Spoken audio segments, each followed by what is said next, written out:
The joke was supposed to be harmless, the kind of office cruelty wrapped in laughter so thin it barely covered the sharp edges beneath.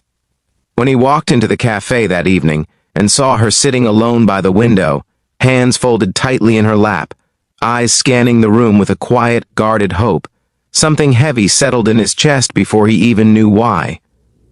The rain streaked down the glass behind her like the world itself was holding its breath, and in that moment, with his coworkers watching from a distance and waiting for him to fail, he felt the old ache return, the one that came from being underestimated, misunderstood, and used as a punchline.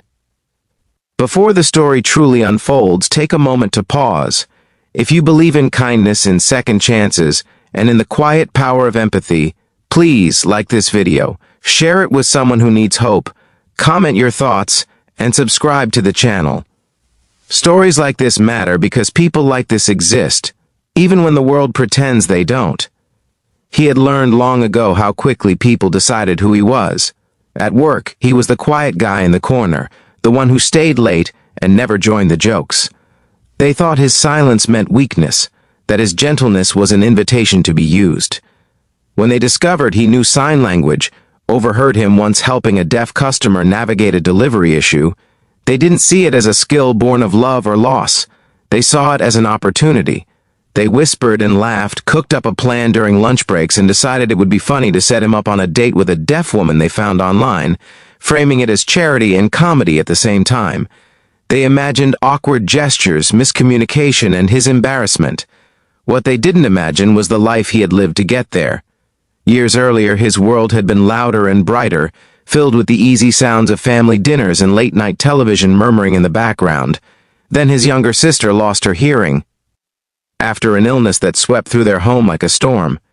He remembered the fear in her eyes when the doctors explained, remembered how silence fell over her life like a curtain she hadn't asked for. He had been a teenager then, angry at the unfairness of it all, until he realized anger wouldn't help her navigate a world that suddenly refused to meet her halfway. So he learned. Night after night, he practiced signs until his wrists ached, until the movements became as natural as breathing. He learned because love demanded it, and because he couldn't bear the thought of his sister feeling alone in a room full of people. That was the man who stood outside the cafe that evening, smoothing his jacket and reminding himself to breathe.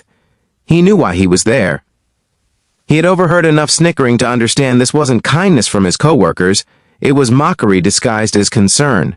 Still, he walked in, because walking away would have meant accepting their version of him. Inside, the air smelled of coffee and wet coats, and the woman by the window looked up as he approached. There was a flicker of apprehension in her face, the kind that comes from a lifetime of being underestimated or pitied. He felt the weight of it immediately. He didn't rush. He didn't make a show of anything. He simply sat across from her, met her eyes, and gently signed hello, his movements fluid and sure, shaped by years of love and patience. The effect was immediate and profound. Her shoulders relaxed, her breath eased, and something like disbelief crossed her face before giving way to warmth. In that silent exchange, a bridge formed, one that had nothing to do with the cruel intentions that brought him there, and everything to do with two people finally being seen. As they spent time together, the world around them faded. He learned about her life through expressive hands and thoughtful pauses, about how she had grown tired of people speaking slowly and loudly at her, as if volume could replace understanding. He shared pieces of his own story, not as a confession but as an offering, letting her see the roots of his fluency and the tenderness behind it.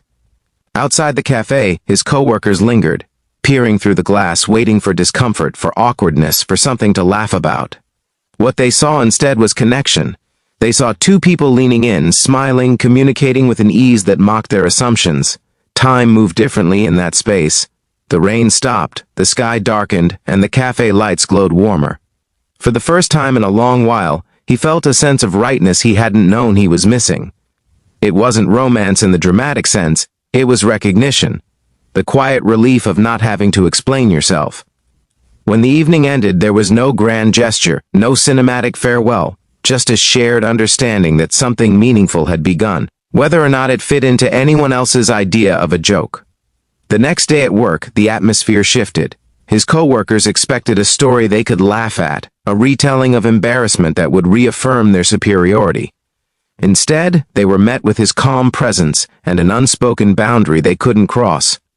When one of them finally asked, half smiling, how the date went, he simply mentioned that it had been good, that he enjoyed the company, and returned to his work. There was no punchline. The laughter died quickly, replaced by confusion. Over the following weeks, changes rippled outward. He continued seeing her, not loudly or publicly, but with the same quiet sincerity that guided everything he did. They walked through parks, shared meals, and built something steady and real. At work, his confidence grew, not in volume but in solidity. He spoke up when needed, advocated for himself, and no longer shrank under sideways glances. People noticed. Respect, once denied, began to surface in subtle ways. Then came the moment that unraveled everything. The company held a small gathering to celebrate a successful project, and she attended as his guest. The room buzzed with conversation, music playing softly in the background. Some coworkers looked surprised, others uncomfortable, as he stood beside her with ease.